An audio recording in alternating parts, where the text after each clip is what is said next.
Welcome to another episode of the Pocket Mastermind Podcast. My guest today is Nir Bashan. Nir is a world-renowned creativity expert and author of The Creator Mindset, which is being released in August, I believe, Nir. Yep. So here to explain how we can harness the power of our creativity so we can all improve our results. Who couldn't do with some of that? Nir, welcome to the Pocket Mastermind Podcast.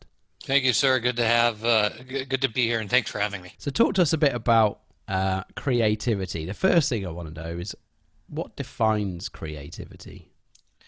Yeah, definitely. So for me, creativity is defined by, basically several things, but one of the driving factors of creativity is the ability to use a side of your brain that has been dormant for many, many years to solve problems. And for me, creativity is defined by our ability to tap into our childhood selves who, research shows that we've solved all kinds of problems, and we even developed creativity before we learned how to communicate. And so I feel like it's something we're born with. So I define creativity as being in touch with our, young selves, our childhood selves, and using that ability to solve all kinds of problems in business. That makes sense. I was going to say, I feel like creativity is something we tend to lose as we get older. Or is that a fair perception? Definitely. Yeah. So I feel like, the older we get, the more we fall in love with the analytical side of our brain. Why? It's because we can prove it. So, well, we think we can prove it. We're led to believe that we can prove it, right? So we grab a spreadsheet. We can rationalize it, right? Totally. Yeah, dude. So we get a convince spreadsheet out. ourselves that it's real. For real, like literally convince ourselves that it's real. Like we get a spreadsheet out and look, I worked 8 hours today. I did work, or, we just love data. We feel like if we can quantify something, then it exists. But for me, the creative mind is, sometimes quantifiable, there's no doubt, and the fruits of its labor are definitely quantifiable. Their innovation and creativity that will give your business an edge that others don't have. But I feel like we're so in love with the analytics that we've sort of forgotten about the creative side. It's not serious. It's not, I run a business here. I'm in property management or, whatever. That's serious. What can creativity do for me? Nothing. So I'm not going to do any of it. But what I find, when I'm out consulting and I'm out talking to different people doing keynotes or whatnot, is that a lot of people out there are sort of operating on a half tank of gas, wondering why they're never quite there. And, they hit a wall time and time again, and they don't know why they can't get to the next level. And for me, that because their brain has been focused only on one way of thinking. And I'd like to introduce a different way, a new way, a fresh way of thinking that will help people build their business. Do you think it's almost switching off, kind of an emotional, the creativity from my perspective, I suppose, is a kind of an emotional type activity, and you kind of tune into something else that flows at that point. And if you're doing the analytical side, for me personally, anyway, I feel like there's you're kind of mechanical, right? Yeah, so I don't know. The creative mind is, David, it's like, it's really about understanding that little voice inside you that's been telling you what to do that 99.9% of us ignore. Mm-hmm. I would know because I've spent most of my life ignoring that voice. And it's like, it's always been like, hey, you shouldn't work here. And then I'd go take a job there because the money was good. And I was like, fuck, I'm miserable. And then, it would be, the voice telling me, oh, this is something we should ramp up. I need to hire these 2 employees and let them run with something. And instead, I micromanaged the crap out of them and did not get where I needed to go. Boom. It's over and over. And for me, I've been in business for, 20, 25 years now. I started my first business when I was 9, going door to door 9. washing. Yeah, 9. Going door to I think you're door. now. I think you're now my earliest starter. For real. Yeah, I think so. Yeah, dude, I went door to door washing cars in Los Angeles. So in the 80s, you can imagine, Right. at 9 years old. And so, I learned that, um, I've run production companies in Hollywood. I've run advertising agencies. I had a furniture refinishing business. I've had all kinds of weird, sort of eclectic businesses. And at every stop, David, I had a voice telling me what I should do, and I didn't know what that was. And then I would see all these successful people around me, and they were really creative, and they'd come up with great ideas, and I'd be like, I want to be like that. And I'd ask them. Nobody was saying anything. Nobody was talking about how to do it. And then I started to put together this book that's coming out called The Creator Mindset, in August. And I started to put together like an understanding of what and really how to make creativity happen in your day-to-day life. And that's what really kind of helped me understand that creativity is something that we have with us since childhood. We got to listen to the voice, man. The voice is telling us what to do. That is creativity trying to get out. And it's really that simple. If we just pay attention to what our gut is telling us in certain situations, we can learn to develop that into amazing innovation and amazing creative potential at work. But most of the time, dude, we're not listening to it. So we ignore it, and at some very, very incredible peril. I mean, incredible tragic results happen when we don't listen to what we need to listen to. How do we? I guess one question that comes up with that, and is how do you define between the creative voice that says, "Hey, this is the right thing to be doing," or "Don't do this," blah blah blah, versus the negative self-talk and the fear voice? How do you Definitely. define between the two of those? Definitely. So the negative voice is really, it's really the same sort of voice, right? So with creativity, somehow, some way, comes an amazing, very, very powerful analytical override function that human beings have been born with. And that override function is essentially, the self-doubt monster telling you that your idea is not good enough. And that is something that we need to get really, really good at shutting down, because what ends up happening is, society loses out on a lot of incredibly important things that could potentially save lives, improve lives. People, I feel like we could have cured cancer by now had the people working on a cure actually listened to their inner voice and went and risked something and took a giant leap of faith on an idea. But most people don't, because they're afraid that, they'll be too out there and they'll lose their reputation, right? And we could have probably put, someone on Mars right now, walking around, and put a moon village, or done the most amazing things at society.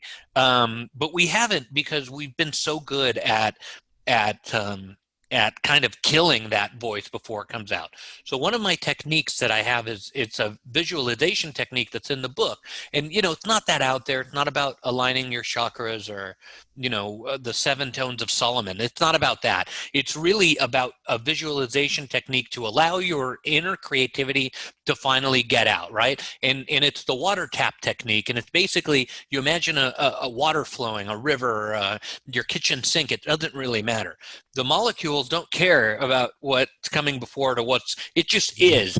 And allowing yourself permission to fail sometimes, and understanding that things just are what they are, is an incredibly uplifting, creative tool that I use to help people get over self-doubt. If you start to think of your ideas as just flowing, irrelevant of what comes before it and what comes after it, we allow ourselves to loosen and to undo that incredible pressure that we put on ourselves to get it right all the time. And then we start getting it wrong a few times and we start to learn from it. I don't know, man. I read your bio and I know a little bit of your background, and, I would venture to say, I don't know, David, if you agree with me or not, but I would venture to say that you've learned more from your failures than you Oh yeah, had from your successes, right? I mean, 100%. Yeah. All that anything that goes right proves is that you did it right, and I don't think you learn a great deal other than proving that the idea you had worked. It doesn't mean that it was the best idea. It just means that that one worked and turned out the way you thought it did. And I would say by things not working, because I tend to expect things to work more often than they will. yeah, definitely. I tend to be more surprised when shit doesn't Yeah. work. I think I could do that, and then realize that it doesn't quite work out that way. Probably 99% of the time. Yeah, and there's rich sort of field of seeds that are planted when things don't go right, and that you can use anywhere in life, and most of us throw that away. It's crazy to me that we view our failures in such harsh terms that we're unable to accept the fruits that it is able to provide. We just say no. We're like, you know what? No. And for me, it's tragic, because in those failures, if you just sit and look at it and you don't judge yourself, again, it's the visualization of water, right? The water doesn't care what's before it or what's after it. It just is. So why can't we look at our problems as they just are? Why can't we look at our failures as they just are and learn from them? Listen, man, I've been in business a long time, and I can tell you the people that think that way are very few and far between. Most businesses, they achieve a little bit of success and then they rest on it, right? Yeah. They pet it and they love it and they give it little kisses and they want to like protect it from everything because, at some point, I get it, there's been, some success. Somebody's paid you for something and you feel like you got to protect that little system or whatever you have.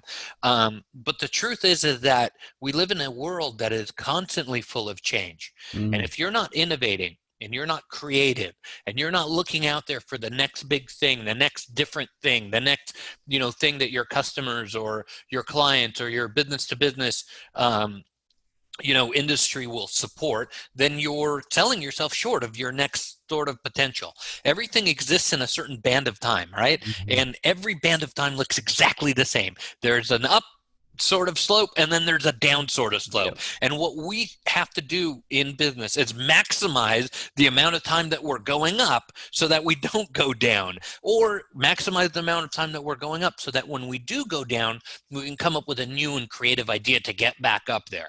But most businesses don't do that. They're like, hey, I'm going up, I'm cool. Don't touch anything. This is what we do. This is what we do. And totally. You end up like Kodak. Totally. You end up like Kodak. And I even write about Kodak in the book. Would you believe, David, that Kodak was the first company to come up with a digital camera? I know. They invented the technology that put them Isn't that crazy? Literally. Because they were so wedded to film. It's so into it. They were so into chemicals and paper and processing, and they could have been, dude, they had a digital 0.01 megapixel camera in 1973. 1973. And they could have easily have had a 1 or 2 megapixel camera in 1980. Today, I think your phone takes 17, 18 megapixels. Yeah. It's a nice iPhone or whatnot. And can you imagine that technology available, 20, 30 years ago? They could have done it, but they turned their back on it. Why? Because they got complacent. They were like, we're the biggest and the best. Nobody's ever going to want to watch, or look at a picture on anything but paper. Literally, somebody said that. And so what you have is a sort of, I don't know, almost a sickness of, that self-doubt and that inability to innovate and change, which traps people, businesses and careers.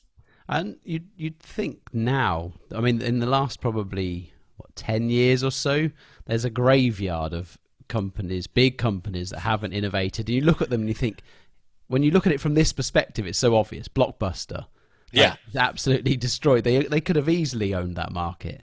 Oh, easily. They Nokia. had a meeting. With Netflix at one point, David. Yeah. I mean, Netflix came to them and said, "Hey, we're a fledgling startup. Let's partner. You guys do the brick and mortar. We'll do the online. We've got some technology of how to stream. Broadband is coming into homes. Let's do this." And they were like, "Huh, who would ever want to watch a movie at home?" Literally said that. You know, and they too went out of business. I don't know. There's so many Toys R Us. Like Nokia turned around and said, "No, what are apps? Apps don't stick around." Nokia. Yeah, there's several companies. You know, Pan Am was one of the most innovative companies in the world. They had the first reservation computer in 1968. It took the entire floor of a building that they had, and they needed a floor above it to just air conditioning it, you know, because the machine got so hot. But basically, they were constantly innovating. They used jets for commercial flight. They were among the first to innovate how jets are used, and you know they were great. But at a certain point, they churned down. I talk about Pan Am in the book.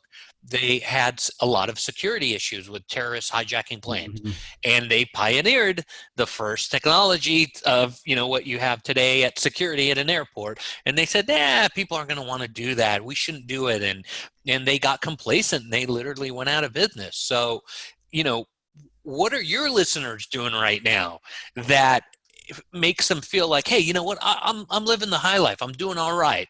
Well, I challenge them to think about what in their business and what in their lives, their careers, they are doing that they think will last forever. And I challenge them to think about, you know, how to use creativity to improve their chances of not only surviving but thriving. Mm-hmm.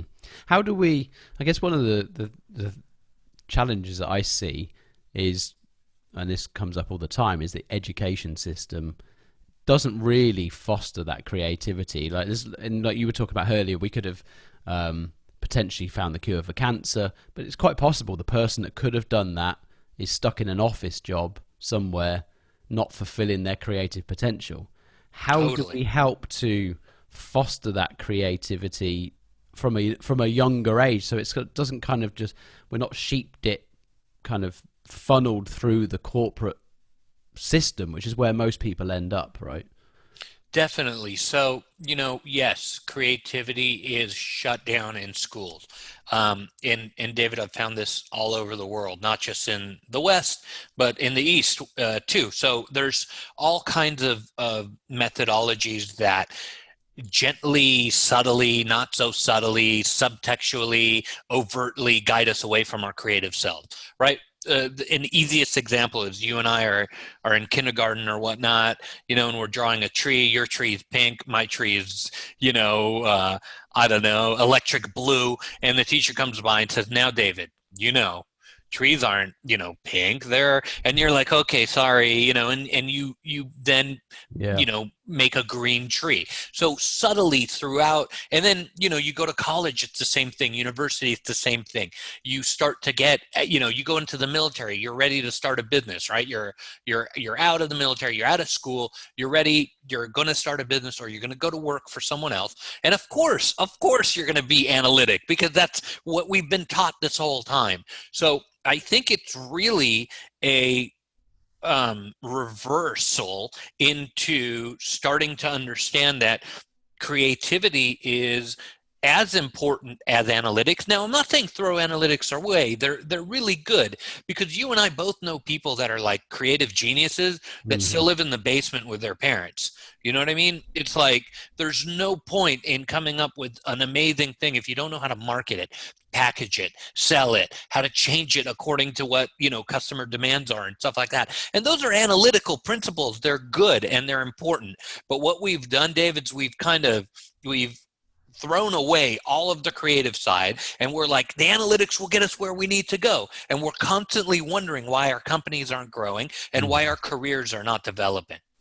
Do you think it's kind of the whole big data age has really taken hold, hasn't it? It's kind of everything is now data, and Jeff Bezos at the front of the queue with all of that, with Amazon, is kind of going, look, this is why data's so important. And I guess what kind of gets lost in that message is how creative Amazon have been as a result of the data. They haven't just gone down the data route. Actually, they've solved a lot of problems for people that made life really bloody easy, right? If you next day delivery is just completely transform the internet.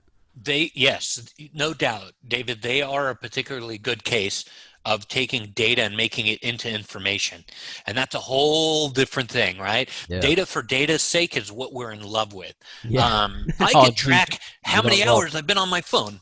You Why? can track, you can track like, how many people in, Ethiopia downloaded your podcast. And, that's great if that's what you need. But what did that really, is that data or is that information? We tend to blur the lines between the two, but they are as different as night and day. Data is the accumulation of just, analytics, and information is really the bridge between analytics and creativity, because what information allows you to do is to say, you know what, those two people in Ethiopia that are listening or downloading, or 20 or 200 or 5,000 people, in that particular territory, will allow me to do a few things to foster that listenership and to develop it in such a way that produces more meaningful programming. Now I have 10,000, 20,000, 100,000, listeners in that particular region, and this is what I'm doing to grow the show, so on and so forth. And those types of things are actionable and are wonderful. But data for data's sake is not the, in my opinion, it's not the stuff of the serious or the studious.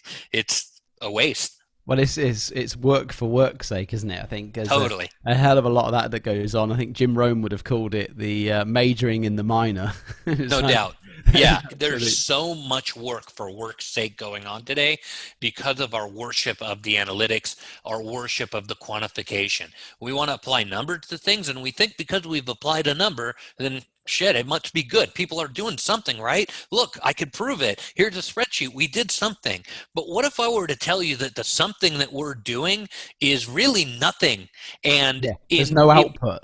Right. And if we don't embrace listen, I bet you there are listeners on your show right now who are, stuck in some job somewhere that they hate, or doing something that, that they don't like, who will vouch for the fact that they spend most of their days doing absolutely nothing, sending emails and just sort of keeping up with the processes of their workplace.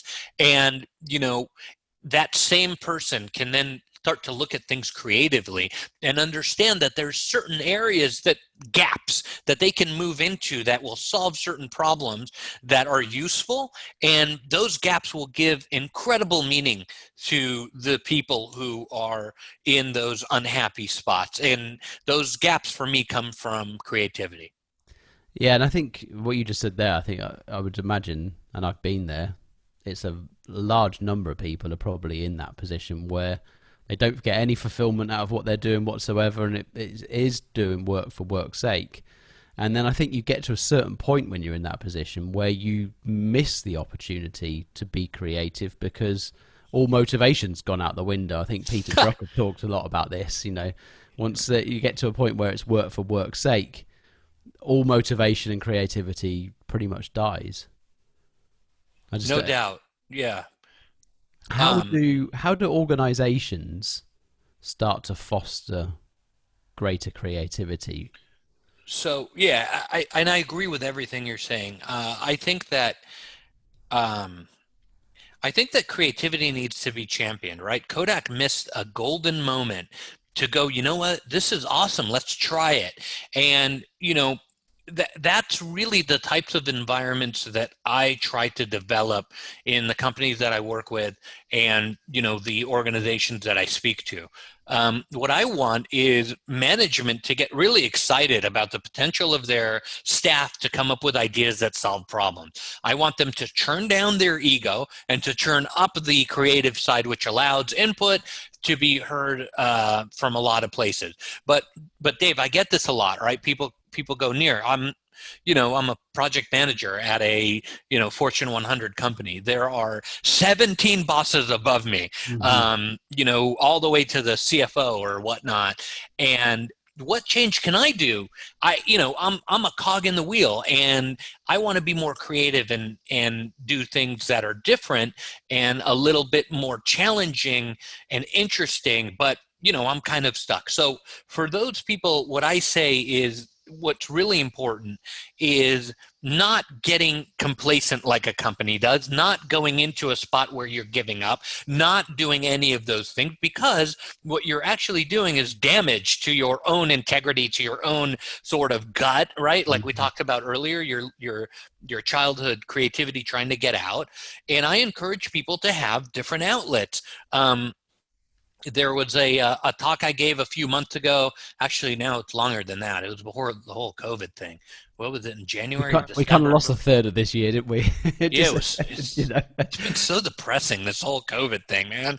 I just worry about the psychological impact of, all this stay-at-home stuff. And that's what I really, I really worry about that. I worry about the mental health of people, we are social human beings, and being around each other is critical for our happiness. But anyway, so I did a talk, and someone, came up to me, and which I love. I love when people come up to me afterwards. They go, "I love your creativity stuff, but it doesn't help me, and here's why." And they tell me why it doesn't help them, and I try to, tell them, no, actually, it really is helping. But anyway, it was somebody who, I'm trying to remember now, but it was somebody that, who was stuck kind of in a job. And I told her, what do you really like doing? She's like, well, I'm into jewelry and stuff like that. I'm like, buying? She's like, yeah. And I make a little bit and stuff like that. I'm like, start an Etsy store, get up there, do it, embrace that. Give yourself something to look forward to every day. Put goals together. And she was like, oh, wow, this sounds like it's a lot of work. I'm like, it's totally a lot of work. I mean, what do you think? Like, being creative, starting a business, getting out there and doing things is a lot of work. You must embrace that and love it, and get out there and do a little bit every day. It might take you 10 years to get up and running. It might take you 10 days. The journey to get there is far more important than the arrival. Those little victories will help you. And she's like, well, how did that help me at work? And I'm like, because then at work you could still bring really great creative ideas. And if they don't work there, then they're still your ideas to use anywhere you'd like. What you want is not to defeat yourself in a dead-end job working, somewhere that you hate. You want to keep coming up with these creative ideas while you're there. And that will lead you to, if you're really listening to your gut, your proper roadmap. It might be to stop being a PM at that company and go be a PM at the other company. That might make you so dang happy, but it might also make you happy to quit and start your own business. It might make you really, really happy to partner with somebody else that's doing a likewise activity and do a limited partnership with them. It might make you really, really happy to do a bunch of other things. But if you spend all your day brooding about how much you hate your job, how much you hate where you are, you're getting nowhere. I think I told the lady something very similar to that. And like, you could tell, like, just the weight is lifted off the shoulders. It's like, it's okay to fail. It's okay to get it wrong. It's okay to take 10 years to do something that might take somebody else a year. Who cares? It's your journey. It's your life. And I could tell, like, and that's kind of the thing that I want to get out there. I know, your thing, David, is, to make sure that people can kind of, take ownership of their life and start to change it for positive, sort of reasons. Exactly breaking that cycle that you're just talking about you got to break the cycle. Because what I see is, and again, through my own journey and those around me, the most people that I worked with, I would say, spent most of the week, every day, counting down to the end of the day, all of the week counting down to Friday. Yeah. And then Monday dread for the entire weekend. Right. And you're kind of wishing your life away. And what you do is your time is dictated, Monday to Friday. It's not even 9 to 5 anymore. It's whatever hours it tends to be. And then outside of that, you just numb the misery with Netflix or going to the bar or drinking at home or whatever it is, but it's not actually doing anything that moves you forward, that takes responsibility and makes change. And I think you've got to try and interrupt that thing and swap out the, if you don't like where you are, and this is the journey I had to go on, was actually, if I'm not finding fulfillment in what I was doing during the day, first of all, where can you find the fulfillment? I found it personally in helping other people make a change within their own lives and develop and see outside of the box they were in. And then how do you use all of the other time that you're not at work to achieve, to do something different? Because actually, even if you work long days, you're still probably only at work at most, for most people in an office, 50% of your allocated time for a day, right? Out of 24, yes.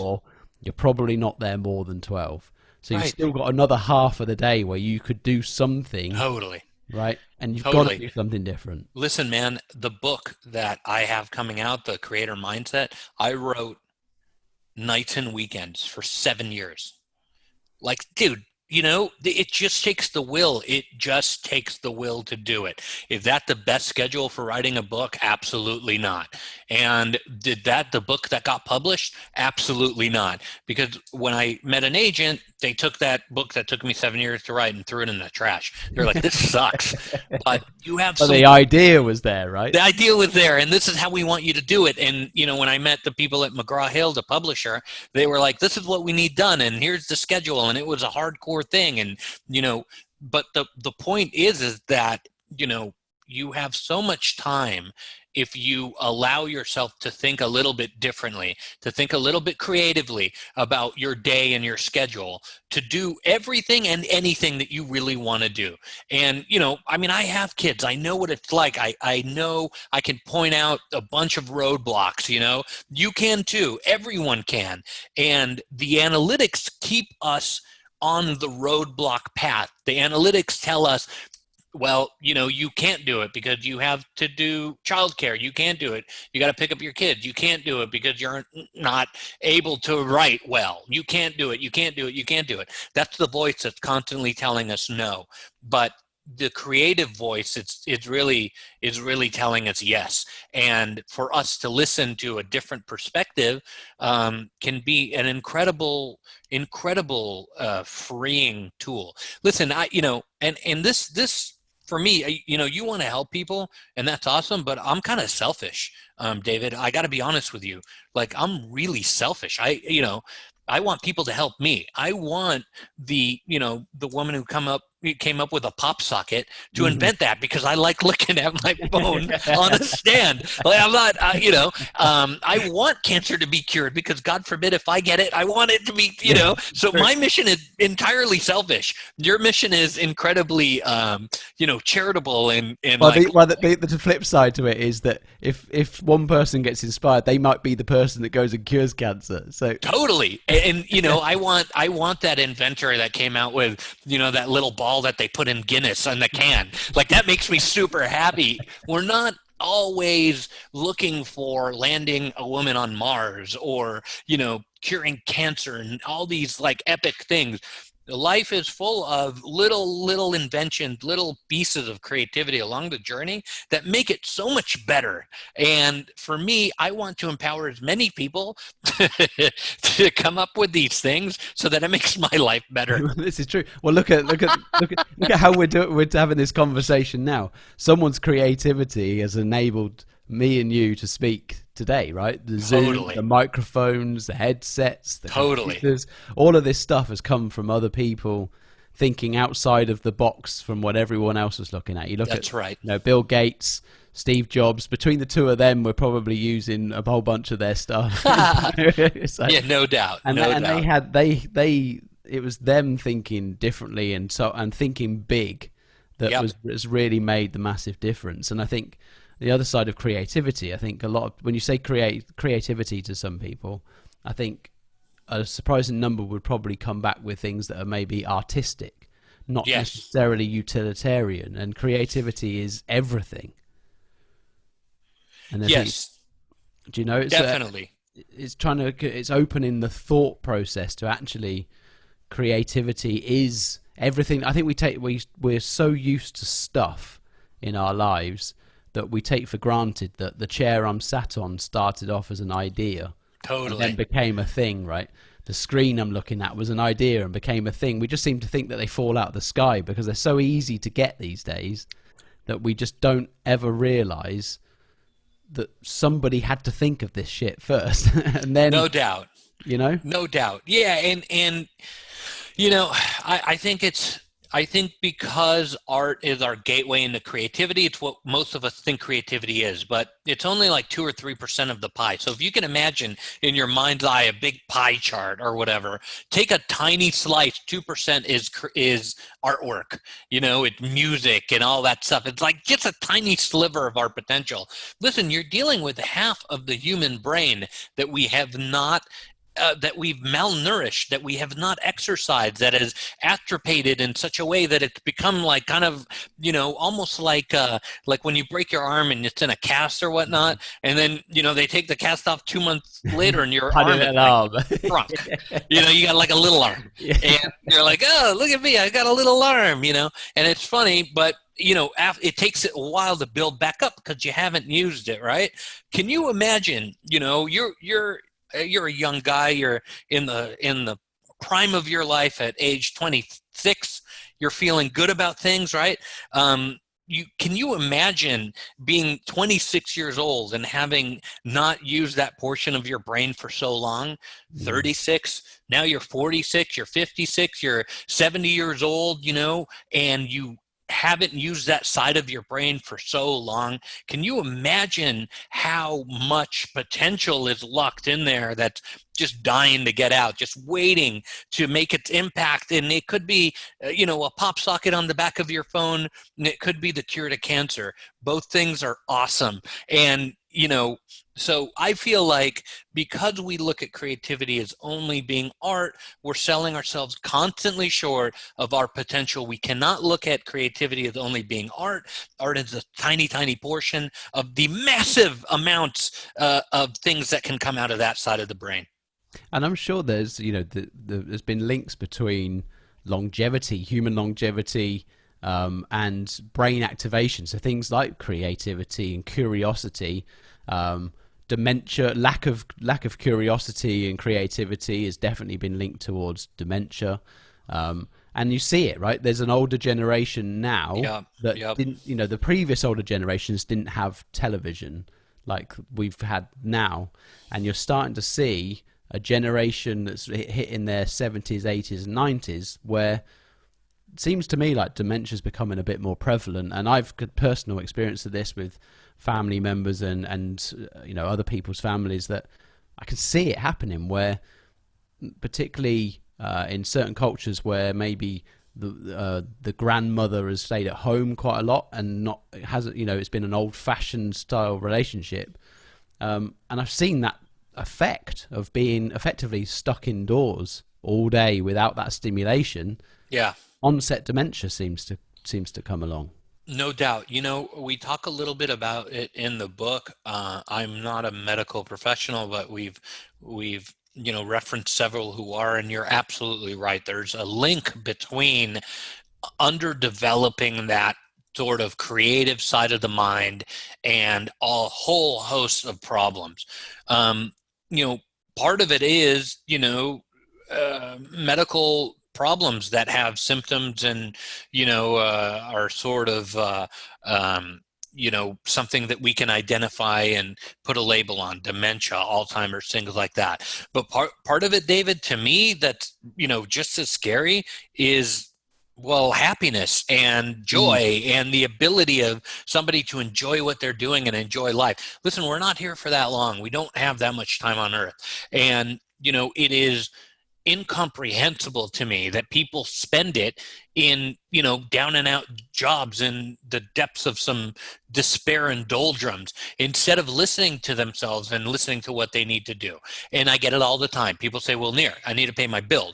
My happiness ain't going to pay the bill. And I tell people, well, that's not necessarily true, because if you were happy, what could you produce in this day and age that would help? Listen, I'm a John Lockean kind of guy, right? I'm all about the individual going out there and crushing. I'm not about, this collective, sort of Rousseau vision of life where everybody loves each other and we live on love alone. You would think, coming from a creativity person, an expert, that would be sort of that would be the type of thing that I would push, but it's the last thing that I push. I push free enterprise. Listen, it's the best system we have had. Is it the most perfect system, David? No. Is there potentially a better system? Yes.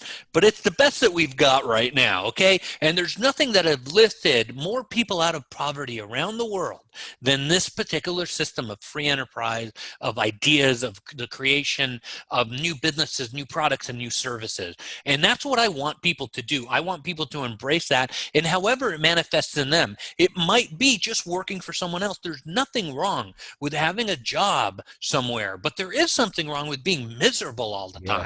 And I worry, about dementia. I worry about people not using and exercising that portion of the brain, but I also worry about people being miserable and losing out on an opportunity to make an impact in some, either tiny way or some great and grand way. I think we get conditioned to take the so much stuff seriously that just shouldn't be serious. There was a philosopher that I've quoted quite a few times called Alan Watts, back in the 50s, 60s, 70s, if you know of him. And he talked about, being serious in something such as life, which is so ultimately ridiculous. It is stupid in itself, because all that happens is we're born, we live a bit, and we die, and we take the stuff in between so seriously when there's no point, was it? You just get to the end and fall off the end, and that's it. It's wild. There's so much that people can do and contribute and enjoy. And, my mission is to help people unlock that joy that they put away because they feel like it's not serious or it's not something that they need to pursue. But for me, it's one of the most important things we need to pursue. We need to understand how creativity can improve our lives, and we need to understand creativity outside the context of music or playing the trumpet or, that sort of life. We need to understand that it affects all of us, and we should embrace it. Before we get on to the quick fire, I'm going to take you through what other little tips can you give to anybody to help fire up their creative side? Honestly, something that I've been thinking a lot about, and we write about it in the book, is shutting off your phone. Stop distracting yourself. It's amazing. It's like, shut off your phone, take a digital detox day. A lot of people talk about it, but not a lot of people do it. And I think just to be creative, listen, I talk about how to manufacture creativity in the book. It's a 3-step process called the concept, idea, and execution. And it's something that I've developed over the years of, really trying to be creative and watching other people around me excel at it. And, it codifies it, and it's wonderful. The book really deals with the how of creativity. I don't care about the why. The why is important. It's because you have to. Now tell me how to do it. That's personal. That's the individual, but the how. Totally. Most people want to know how to do stuff. Totally. There's no, and there's no books out there, none on the market other than mine that's coming out about the how of creativity. Every other book out there is why you should be creative. But how? Fuck all. Nothing in there for that. Nothing. No, you're right. Why? Dude, why? Enter something into Google right now and look at the top 10, 15 books that come up with creativity, and it'll be all why. Mm-hmm. So I got kind of tired of it, so I manufactured a way for anybody to become creative. It's really about the concept, idea, and the execution. But you can't really dive into that kind of stuff, David, if you're constantly on your phone or if you're on your computer. And, I had to disconnect the internet from my computer when I was writing the book, because I would do it too. I'd write like 2 paragraphs, or really 2 sentences, let's be honest, and then erase it the whole time because I didn't think it was good enough. And then I was like, oh, let's see what's going on with West Ham football. I was like, oh, Moisey decided to bench this guy. And then I'd like Google him. And then, I would spend hours looking at why we should play, Antonio or Haller up top versus, and I'm like, go down the rabbit hole so easy, the right? rabbit hole. 3 hours later, seriously, 3 hours later, I go, okay, I got to crack down. And then, I would violate my own rules. Every rule in the book, there's 92 of them. I violated every one of them. Even on this podcast, I probably violated some of them. So I'm not like, the messiah of, creativity. I have gotten so many dang things wrong over my career that, it's not even funny. And I think that's what makes this journey and this sort of message resonate with people, is because they realize that, I think, and I hope that they realize that this is an honest sort of message, and some of these things are traps that we all get into, myself included, many, many times. But, actually seeing some of these things through would really help. Shut off your phone for an hour tonight, David.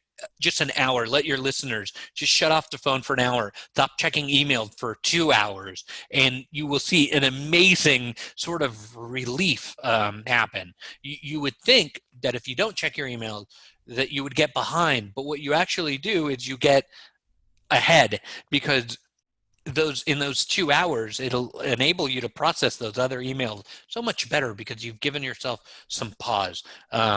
Talking about rest as a creative attribute is an incredibly important thing, because in that rest, we not only recharge, but we can actually reignite some amazing potential that will help us deal with, volume. And you get a chance to hear your own voice rather than somebody else's being transmitted into you from the TV, the phone, or whatever it is. Yeah, no doubt. It's important. I think, most people's ideas. That's why so many people come up with ideas in the shower, because the only time you haven't got an electronic device in your hand. Isn't that amazing? It's crazy. Right, let's do the quick fire, and then we'll cut on to where people can track you down and the release date for the book. So let's go. Number 1, do you have a morning routine? If you do, what is it?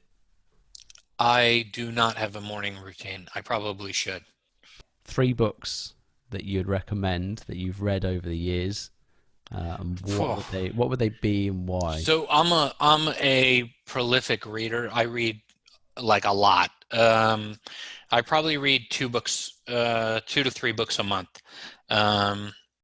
The latest that I really like is The Fearless Organization.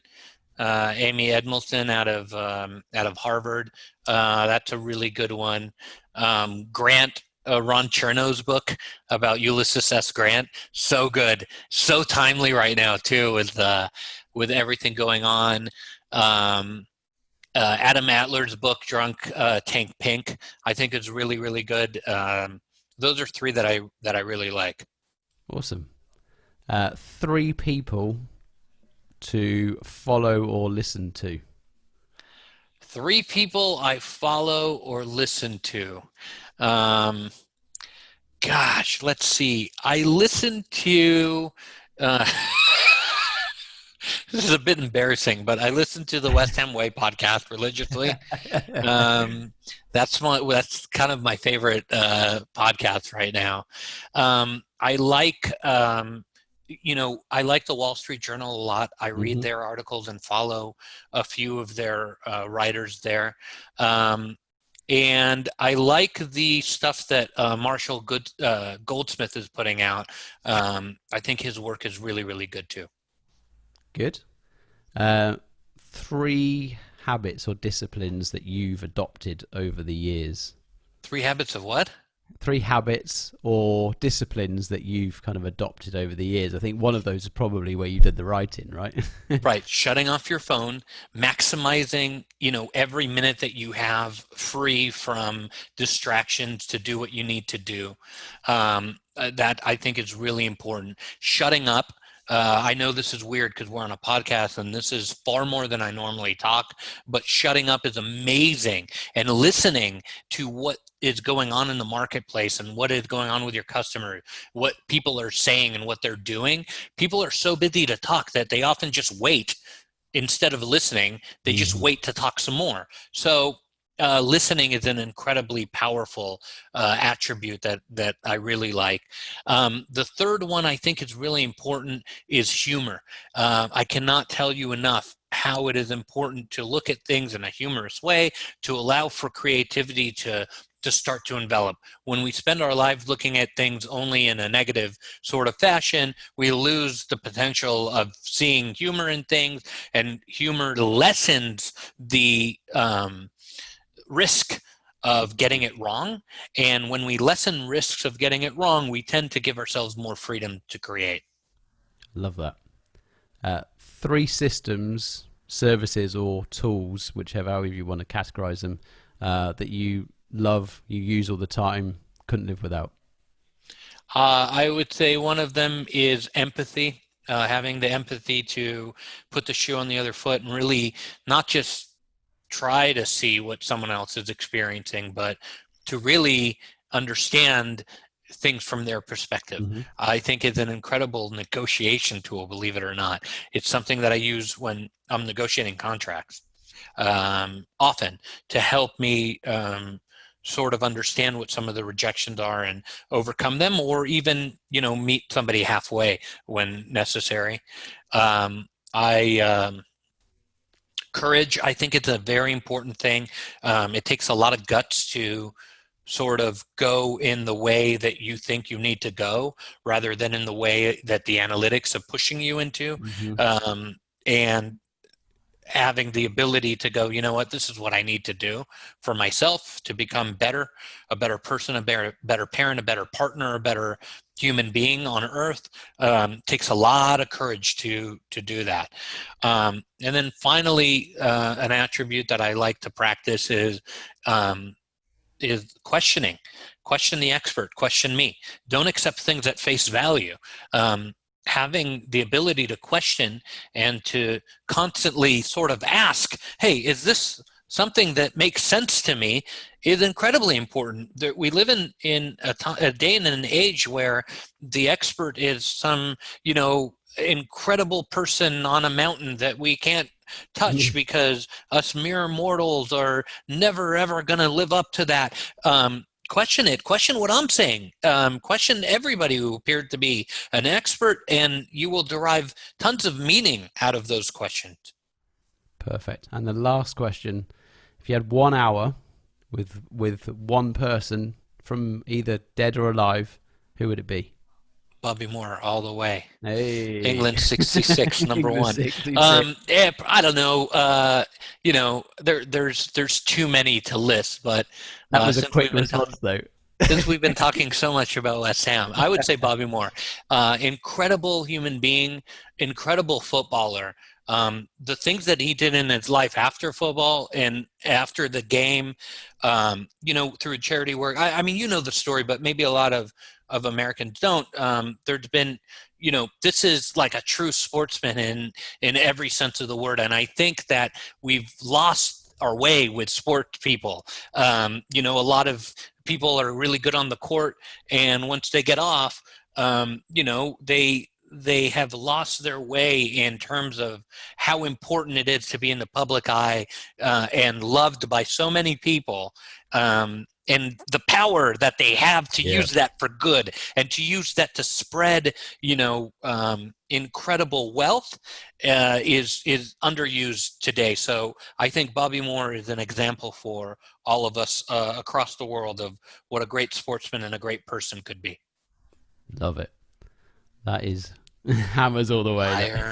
I earned. Oh, Nir, it's been amazing. Thank you very much for giving up your time. Where can people track you down, and what's the release date? When can we get your book? Uh, it's August 4th is the release date. It's everywhere. Amazon, Barnes and Noble, wherever you like to buy books. Your local bookstore should have it. They're doing a worldwide release. They're translating it into 2 languages. It's very, very, very exciting. I hope you like it. If you don't, please tell me.